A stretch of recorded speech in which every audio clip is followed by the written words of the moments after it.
Everyone thought Amina had married the perfect man. Daniel provided for her, smiled in public, and never raised a hand against her. But behind closed doors, he was slowly becoming jealous of the one person he was supposed to love, his own wife. Amina was known throughout her village for one thing: her kindness. She wasn't wealthy, but she always found time to help others. She visited the sick, tutored children after school, and never expected anything in return. Wherever she went, people smiled because they knew Amina would leave them feeling better than she found them. When Daniel met her, he fell in love with that kindness. He admired how easily people trusted her and how she could brighten even the darkest day. Their love story seemed perfect, and when they married, the village celebrated as if it were their own wedding. During the reception, Daniel's uncle raised his glass and said, "Daniel, you are the luckiest man in this village. Amina is a rare woman. Take good care of her." Everyone applauded, but Daniel's smile faded for just a second. He couldn't stop thinking about those words. Why did everyone always praise Amina? At first, his jealousy hid behind jokes.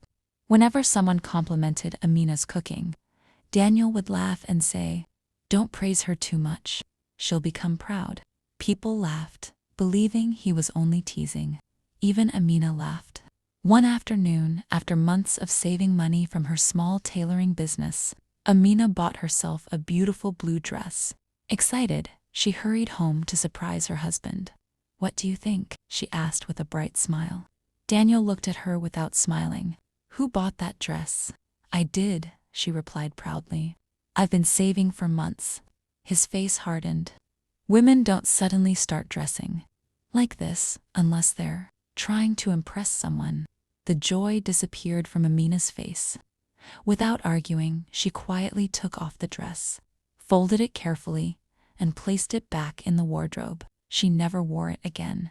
As months passed, Amina's tailoring business began to grow. Customers came from nearby villages because they trusted her work. Her success should have made Daniel proud, but instead, every compliment she received seemed to make him more distant. Whenever visitors said, "Daniel, your wife is hardworking," he would quickly reply, "It's easy when someone has nothing else to do." Amina forced a smile, pretending his words didn't hurt. But deep inside, they did. She kept telling herself Daniel was simply stressed. She had no idea that the man she loved wasn't fighting the world. He was fighting the light inside her. Daniel's behavior grew worse with each passing day. He began making rules for Amina. Don't visit your friends too often. Don't answer calls after dinner. Don't laugh so loudly. Don't wear makeup unless we're going somewhere together. At first, every rule sounded reasonable, but together, they slowly became a prison. Whenever Amina received a compliment, Daniel always found a way to ruin the moment. If someone praised her cooking, he complained the food lacked salt. If customers admired her tailoring, he insisted they were only being polite. If relatives spoke about how kind she was, he would say, "Kindness doesn't pay the bills."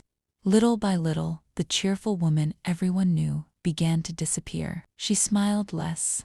She stopped visiting friends. She even turned down new tailoring orders because she no longer believed she was good enough. One rainy afternoon, while looking for candles during a power outage, Amina found an old photograph from the early days of her marriage.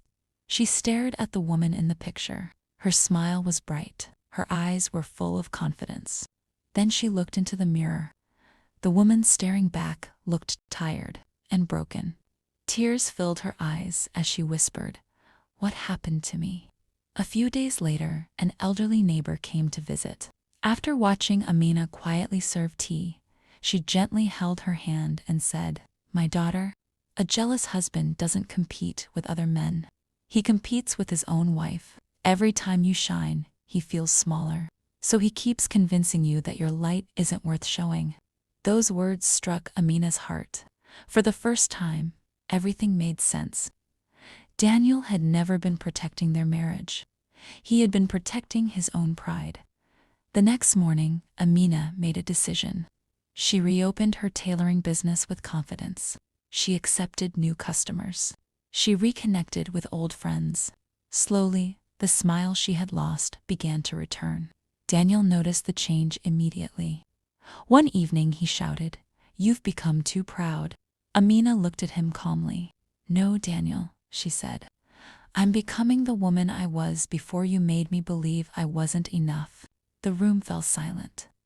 A few weeks later, Amina packed one suitcase and quietly walked out of the house. She didn't leave because she had stopped loving Daniel. She left because she had finally learned to love herself.